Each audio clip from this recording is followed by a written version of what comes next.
I call the Honourable Member Simon Bridges. Right. Thank you, Mr. Speaker.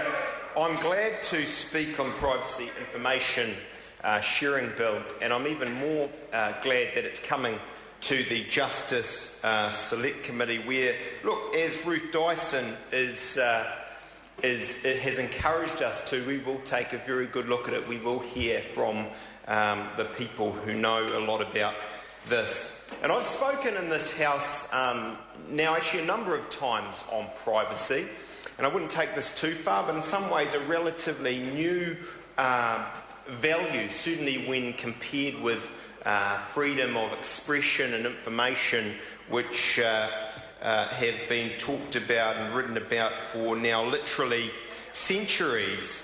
And of course, privacy rubs up against freedom of expression, and we see that at the moment very graphically with the Leveson inquiry in the United Kingdom, where Lord Leveson is looking into the reprehensible conduct by British media, the phone tapping, the bugging and so on of actors, royalty, politicians, you name it.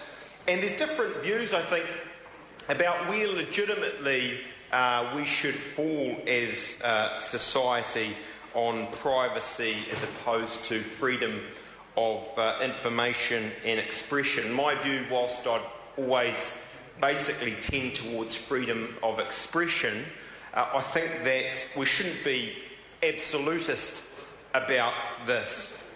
But if there is one area where we should come close, I think, to being absolutist, it is in relation to the most vulnerable in society, particularly children.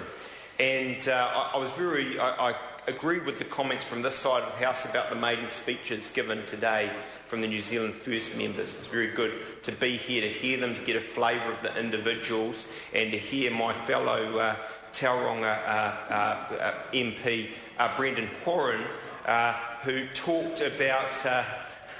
yes, he is a list MP, that's a low blow, but Brendan Horan talk about what made him passionate and about child abuse, the death of children from really serious abuse. And he's right to get angry, and to get angry about the fact that in this country there are too many of those deaths and far too much serious abuse against children. And let's be very clear, the responsibility for those deaths, first and foremost, goes to the individual, some would say that the scumbag who has committed that violence. So let's be very clear about that. But nevertheless, the government and governmental agencies have a real role in being protective of those children and doing everything they can to share information and to make sure they can act as a bulwark, as a protective agency against that abuse when information comes to them. And so we don't want privacy rules, I don't think, to get in the way unnecessarily of things like that, where, as I anticipated, doctors find something out or the social worker finds something out, and they are in a quandary about what to do with that information, particularly where health and safety, sometimes where life is at stake. So, look, I accept this bill is about many more things than that, but that's one aspect of what this bill seeks to address. And so, as I say, and as I said at the start of this contribution, I look forward to discussing those issues, hopefully hearing from a number of experts in the field in regard to privacy, about these issues at Select Committee. I don't think Ruth Dyson need have any fear.